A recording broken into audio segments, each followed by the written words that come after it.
नमस्कार मित्रांनो, साई मराठी ह्या चॅनलमध्ये तुमचे अगदी मनपूर्वक स्वागत आहे. मन धागा धागा जोडते नवा या मालिकेच्या एपिसोडच्या पहिल्या भागामध्ये आता ही सुकी थोडीशी रडत असते तेव्हा आदर्श तिथे येतो. आदर्शला समजतं की सुकी रडत आहे म्हणून. तर आदर्श लगेच बोलतो, काय झालं सुकी, तुला रडायला? तर आता सुकी ही काही बोलत नाही. त्यानंतर आदर्श बोलतो की बरं ते जाऊ दे सुकी, अगं तुझ्या मनामध्ये ज्या काही सार्थकबद्दलच्या फिलिंग्स आहे त्या तू सार्थकला कधी सांगणार आहे, असे पण आता हा आदर्श या सुकीला विचारतो. त्यावर सुकी बोलते की अरे आदर्श, माझं सार्थकवर प्रेम असून उपयोग नाहीये, त्याचं माझ्यावर प्रेम असायला हवं. मी जर माझ्या मनातल्या फिलिंग्स त्याला सांगितल्या, परंतु त्याच्या मनामध्ये जर माझ्याविषयी प्रेमच नसेल तर त्याचा काय उपयोग होणार, असे पण ही सुकी या आदर्शाला सांगते. अशाने काय होईल माहीत आहे का आदर्श, आमचं जे मैत्रीचं नातं आहे तेच सुद्धा एखाद दिवशी संपून जाईल. त्यामुळे मला ह्या सर्व गोष्टींची खूप भीती वाटते, असे या आदर्शाला सांगते. दुसरीकडे असं बघायला मिळतं की रेवती आणि विशाल दोघेही आता मानवता आश्रम नावाचा एक बोर्ड ठोकत असतात. तेवढ्यामध्ये आता ही रेवती या विशालला बोलते की अरे तू माझं प्लीज का ऐकत नाहीये, तू असा बोर्ड ठोकू नको, मी जसं सांगेल तसा ठोक. तर विशाल बोलतो की नाही, तू मला अक्कलच शिकू नको. तेवढ्यामध्ये आता दोघांचेही चांगलेच वाद जुमतात. तर आता तेवढ्यामध्ये आनंदी तिथे येते. आनंदी बोलते की अरे काय चाललंय तुमचं? त्यावर रेवती बोलते की मॅडम हा माझं काही ऐकत नाहीच आहे. तेवढ्यामध्ये आता तो बोर्ड ठोकत असताना हा विशालच्याच हाताला चांगलंच ती हातोडी लागते. तर आता ही रेवती लगेच घाईघाई आतमध्ये जाते. तर आता ही आनंदी त्यावर प्रेमाने फुंकर मारू लागते. तर हा विशाल बोलतो की खरोखर मॅडम, तुम्ही ना मला एकदम असं छान जीवनदानच दिलंय. दुसरीकडे असं बघायला मिळतं की आता या सुखदाने जे झाड लावलेलं असतं त्या झाडाला सुखदा पाणी घालत असते, कारण ते चांगलंच वाढलेलं असतं. तेवढ्या सार्थक तिथे येतो. तर सार्थक बोलतो की काय करते सुखी इथे? तर सुखदा बोलते की बघ, आपण हे झाड लावलं किती मोठं झालं आहे, अरे याची प्लीज काळजी घेत जा, असे पण ही सुखदा या सार्थकला सांगते. असं बघायला मिळतं की आता ही सुखी सार्थकला बोलते की अरे सार्थक, मला आज दुपारी जायचं आहे. तर सार्थक बोलतो की असं अचानक कुठे जायचं आहे तुला? तर सुखी बोलते की अरे मला गावाकडे जावे लागेल, कारण खूप दिवस झाले आई बाबा वाट बघ, मला आता इथे किती दिवस राहावं लागेल, कारण आता मी खूप दिवसांची इथे आली आहे, असे पण ही सुखदा या सार्थकला सांगते.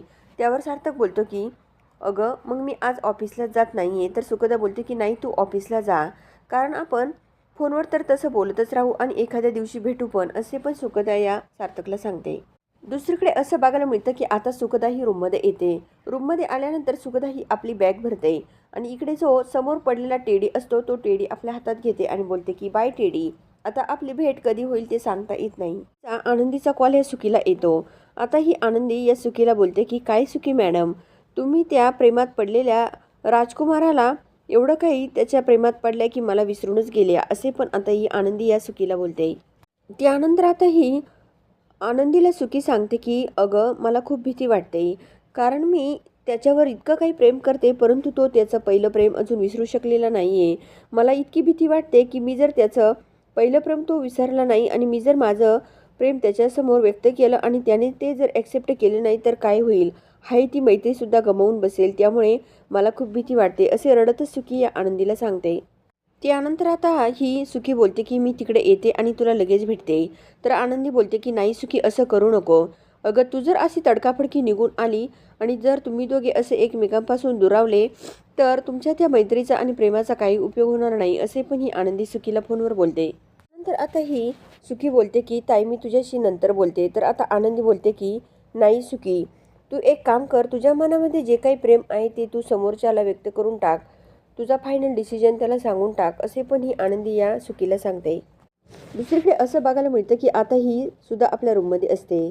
सुद्धा ही विचार करते की अशी सुखदा का चालली आहे लगेचची लगेच निघून, हा सार्थक तर तिला काही बोलला नसेल ना, दोघांमध्ये तर काही वाद झाले नसेल ना, असे खूप काही प्रश्न या सुद्धाच्या मनामध्ये येत राहतात. तिथे आदर्श येतो. तर आदर्श ह्या सुधाला बोलतो की काय ग काकू, कसला विचार करते? त्यानंतर आता ही सुद्धा या आदर्शाला सर्व सत्य सांगते. दुसरीकडे असं बघायला मिळतं की आता ही शालाका खूप खुश होऊन वृंदाकडे जाते आणि वृंदाला बोलते की आई, मला तुला खूप महत्त्वाची एक आनंदाची बातमी द्यायची आहे. अगं आज सुखदा घर सोडून निघून चालली आहे, असे ही शालाका या वृंदाला सांगते. त्यावर वृंदा बोलते की काय बोलते शालाका तू हे? तर शालाका बोलते की हो आई. दुसरीकडे असं बघायला मिळतं की आता ही सुखदा सार्थकडे येते. तर सार्थक बोलतो की सुखदा तू अजून थोड्या दिवस थांब ना. तर सुखदा बोलते की का रे?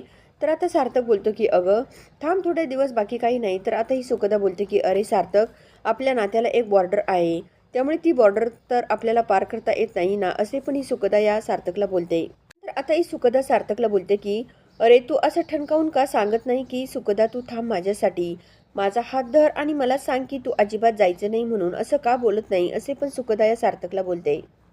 दुसरीकडे असं बघायला मिळतं की सार्थकला हे सर्व काही स्वप्नामध्ये दिसत असतं. सार्थक एकटाच उभा असतो. इकडे आता सुखी रूममध्ये रडत असते तर आदर्श तिथे येतो. आदर्श बोलतो की सुखी काय चाललंय तुझं, अगं तू तुझ्या मनामधल्या फिलिंग्स तू सार्थकला सांगून टाक. तर सुखी बोलते की अरे मी सांगून काय उपयोग आहे, त्याच्या मनामध्ये जे काही पहिलं प्रेम आहे तो अजून विसरायला तयार नाहीच आहे. आदर्श बोलतो की अगं तू जर इथून गेली तर सार्थक हा आनंदी राहील का सांग मला तू, मग तुला तिकडे करमेल का, असे पण आता आदर्श या सुखीला बोलतो. त्यानंतर आता सुखी बोलते की अरे मी जरी गेले तरी पण हा सार्थक आता त्याच्या वागण्यानुसारच जगणार, कारण त्याचं तो पहिलं प्रेम विसरलेलं नाहीये, असे पण सुखी या आदर्शला बोलते. तर आता आदर्श या सुखीला बोलतो की अगं तू बघितलं ना, सार्थकच्या आयुष्यामध्ये जो काही आनंद होता तो गेला होता, त्याच्या आयुष्यामध्ये जे काही हसणं खेळणं होतं तो विसरला होता, परंतु तू आल्यापासून तो हे सर्व गोष्टी करायला लागला, असे पण आता हा आदर्श या सुखीला बोलतो. त्यानंतर आता हा आदर्श बोलतो की मला सांग उद्या सार्थकचा बड्डे आहे, उद्या जर तू त्याच्या बड्डेला नसेल तर त्याला किती वाईट वाटेल, असे पण आता आदर्श या सुखीला सांगतो. त्यावर सुखी बोलते की काय बोलतो आदर्श तू, त्याचा बड्डे उद्या आहे का, मला माहित नव्हतं की त्याचा बड्डे उद्या आहे म्हणून, असे पण आता ही सुखी या आदर्शला बोलते. आदर्श या सुखीला बोलतो की तू एक काम कर, उद्या सार्थकचा बड्डे आहे ना, तू त्याला सर्व काही तुझ्या मनातलं प्रपोज मारून टाक, असे पण आता आदर्श या सुखीला बोलतो. इकडे सुखी किचनमध्ये येते तेवढ्यात आता सार्थक धावत पडत तिथे येतो. सार्थक बोलतो की प्लीज सुखी तू जाऊ नको, मला माहीत आहे तू इथे थांबणार नाही, परंतु असं अचानक तू जाऊच नको, असे पण आता हा सार्थक या सुखीला बोलतो. आता हा सार्थक एकटाच बडबड करत असतो की सुखी मी तुला जाऊन देणार नाही कुठून, कारण अगं माझ्या आयुष्यामध्ये येणारी लोक अशीच अर्ध्यावरती सोडून जातात, त्यामुळे तू प्लीज जाऊ नको, माझं ऐक, असे सार्थक या सुखीसमोर खूप काही रिक्वेस्ट करत असतो. तेवढ्यामध्ये आदर्श तिथे येतो. तर आदर्श या सार्थकला बोलतो की अरे सुखी ही कुठेही जाणार नाही आहे. त्यावर सार्थक बोलतो की हो का, काय बोलला तू, पुन्हा बोल. तर आता हा आदर्श सांगतो की अरे सुखी जाणार नाही. त्यावेळेस आता ही सुखी लगेच आदर्शकडे बघते. दुसरीकडे सुखी लगेच बोलते की अरे तू जर मला बोलायला स्कोपच दिला नाही तर मी कसं बोलू की मी जाणार नाही म्हणून. तर आता हा आदर्श या सुखीकडे बघत राहतो. त्यानंतर सार्थक बोलतो की खरंच जाणार नाही तू, तर सुखी बोलते की नाही जाणार मी. तर आता हा सार्थक लगेच या आदर्शसमोर या सुखीला घट्ट मिठी मारतो. तेव्हा सुखी तर मनातून खूप खुश होते. इकडे या आदर्शला सुद्धा बरं वाटतं. दुसरीकडे असं बघायला मिळतं की आता सुखी सुद्धा सार्थकला घट्ट मिठी मारते. आता ही सुखी आपल्या रूममध्ये येते आणि खूप मोठमोठ्याने आनंदामध्ये उड्या मारू लागते. तर आता आदर्श सुद्धा तिथे येतो. तर आता सुखी ह्या आदर्शाला सांगते की चक्क मला सार्थकने मिठी मारली. त्यानंतर सुखी या आदर्शाला बोलते की खरोखर तू मला थांबवलं त्यामुळे सार्थक एवढा खुश झालाय, असे पण सुखी या आदर्शाला सांगते. त्यावर आदर्श बोलतो की आता जास्त वेळ वाया घालू नको, तू एक काम कर, उद्या आता सार्थकचा तर बड्डे आहेच, आपण या बड्डेमध्ये एक पार्टी ठेवूयात आणि ह्याच पार्टीमध्ये तू सार्थकला विश करायचं, तुझ्या मनातल्या फिलिंग सार्थकसमोर व्यक्त करायच्या, असे पण आदर्श या सुखीला बोलतो. इकडे आता सुखी तर खूप खुश असते. तेवढ्यामध्ये आता इकडे असं बघायला मिळतं की आनंदी ही आपल्या हातामध्ये एक गुलाबाचं फूल घेते, आपल्या रूममध्ये बसलेली असते. तेवढ्यात आता ह्या सुखीचा कॉल या आनंदीला येतो. तर आता ही सुखी या आनंदीला बोलते की खरोखर कल्याणीताई तुम्हाला थोडंसं गाईडलाईन्स दिल्यामुळे थँक्यू बरं का.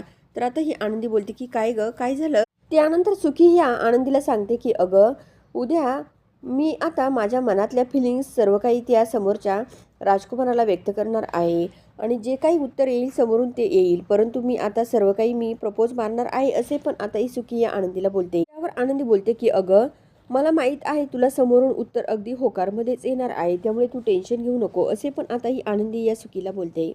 त्यानंतर सुखी या आनंदीला बोलते की अगं कल्याणीताई मला उद्या आता ह्या एवढ्या मोठ्या कार्यक्रमामध्ये प्रपोज करायचं आहे, तू प्लीज माझ्याजवळ ये ना, माझ्याजवळ माझी माणसे असली की मला खूप आनंद होतो.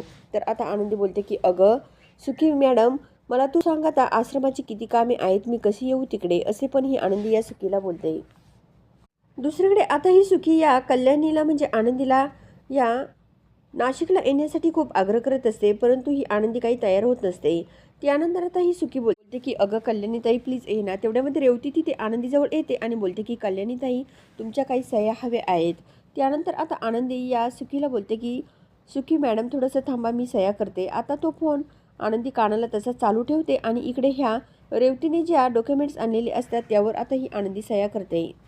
तेवढ्यामध्ये रेवती ह्या आनंदीला सांगते की अहो कल्याणी मॅडम, उद्या मुंबईवरून एका डॉक्टरांची टीम या आपल्या आश्रमामध्ये येणार आहे आणि आता ती संगमनेरला पोचली पण आहे, असे पण आता ही रेवती या आनंदीला सांगत असते. त्याच वेळेस आता ह्या सुखीचा आणि ह्या आनंदीचा कॉल चालू असतो, तेव्हा आता ह्या सुखीने ते सर्व काही रेवतीचं बोलणं ऐकलेलं असतं. त्यानंतर आता आनंदी बोलते की बोला सुखी मॅडम. तर सुखी बोलते की मी ऐकलं तुझं सर्व काही बोलणं, त्यामुळे तुला येता येणार नाही आहे, असे पण सुखी या आनंदीला बोलते. त्यानंतर आता ही सुखी बोलते की उद्या काही कर, परंतु मला कॉल तरी कर मग. तर आता आनंदी बोलते की ठीक आहे सुखी मॅडम, उद्या मी तुला नक्की कॉल करेल, असे पण आता आनंदी या सुखीला बोलते. तर आता दोघी खूप खुश होऊन एकमेकीला बाय असे म्हणत तो फोन ठेवतात. तर मित्रांनो, आता ही सुखी या सार्थकला कसं प्रपोज करणार हे पुढील भागामध्ये आपल्याला बघायचं आहे. तर मन धागा धागा जोडते नवा या मालिकेचे डेली अपडेट मिळवण्यासाठी आपल्या चॅनलला नक्कीच सबस्क्राईब करा, लाईक करा आणि व्हिडिओ बघितल्याबद्दल धन्यवाद.